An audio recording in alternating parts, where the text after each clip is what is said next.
Hi guys, and welcome to Thankful Thursdays. This week I think you've probably just got me, Kel. As you know, Rachel has been away, and I'm sorry I didn't get up a video last week, but I was kind of under the weather and not the healthiest version of myself, but I'm back this week. So we have got a new rota, and I wasn't sure what to cover with the topic that I was given for today, because it kind of covered a couple of areas and I felt like it was perhaps a little bit much for me to fit into one video. So what I've decided to focus this video on was a point that was made within the question rather than the question as a whole, and that point was about helping your partner understand your eating disorder. So I suppose today's topic is aimed at those of you that are in a relationship, and probably more so a serious relationship, one that you've been in for some time, or one that you're very serious about, in the sense that I imagine if you weren't very serious about a relationship that you were in, that you probably would expect less support from your partner than you would hope to get if you were in a more serious relationship. So as you guys probably know, I have a long-term partner, and we were together the entire course of my eating disorder, and before and after as well, obviously. And so hopefully this is something that I can give you a bit of information about. When I first was diagnosed with an eating disorder, there was only two people in my life that had realised that something was wrong at that point. And that was of course my partner, who I lived with, who saw me all of the time I was at university, and a university lecturer. So if you're in a serious relationship, your partner's probably going to know something's wrong even if they haven't approached you and said something. And I think that it's important that you accept that, because having somebody there to support you is really important. And you might be worried about saying things that's going to upset your partner, or telling them something that might cause them to leave, but the chances are if you're sick with an eating disorder, they know something is wrong. They just don't know how to approach the subject in the same way you don't know how to approach a subject. So I think that it's really important, if you're in a relationship that you feel you can express that in, sorry, that's my phone, then you should share it with your partner, and they can be a fantastic support.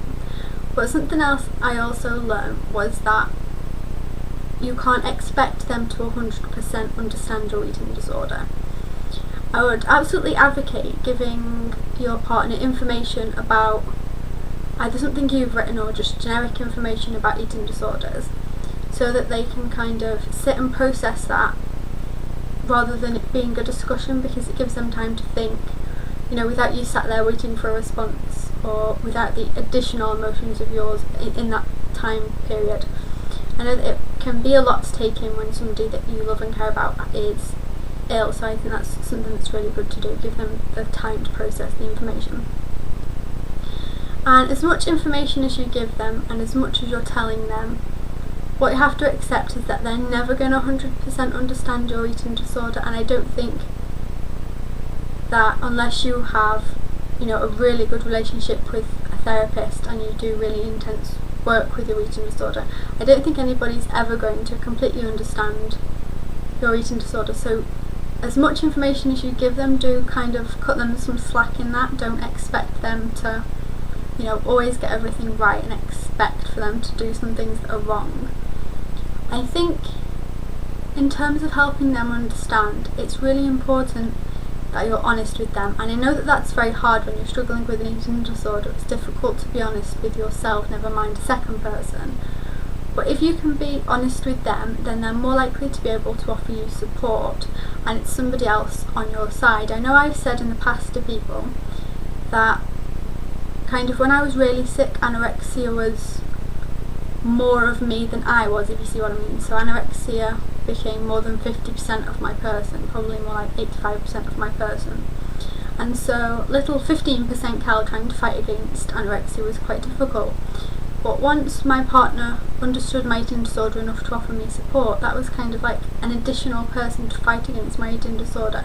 So their understanding can be really important to you getting the help you need, and it's also somebody else to hold you accountable. I know it's so annoying when people are checking that you've eaten food or trying to encourage you to eat food or asking you how you are all the time. I know that is so annoying, but at the same time they're doing that because they care, and you know, you need to utilise every avenue of support that's available to you. And so I think you just have to.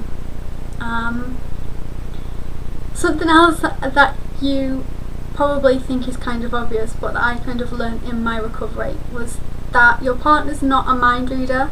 You need to tell them what helps and what doesn't help, because I know time and time again my partner sometimes did things that I found discouraging, annoying, triggering, whatever. But I wasn't verbalising to him that it was difficult, that it was affecting me, that it wasn't helpful. And at the same time I wasn't thanking him, telling him that he was being helpful when he was doing things that were helpful.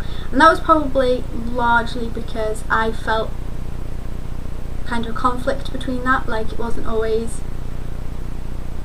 it didn't feel good when he was doing things that were helping me, but it was good because he was helping me get better. You know, it was my anorexia that didn't like his help. So tell them what does help and what doesn't help, instead of just making assumptions that they know which things did help and which things didn't. You know, if talking about and planning food helps, then do that. If it doesn't, then tell them that. If you need them to eat with you, then ask them to. If them eating with you makes it worse, then say so. You know, you have to keep verbalising what's going to help you and what doesn't help you. And I know it's really difficult, and I still sometimes find it difficult to share my emotions with my partner, and I suspect that I had kind of a stereotypical view, because I'm in a relationship with a guy. I had a stereotypical view that he wouldn't, you know, understand the emotions associated with my eating disorder. But I think that you have to give them the chance, because I think that people that have supported me have really surpassed my expectations of them and given me more support than I expected and more understanding than I expected. So basically, the more you help them to understand your eating disorder, the more honest with them you are, the more information you supply them with. Even if it's saying, look, I'm having a bad day, I've done X, Y and Z.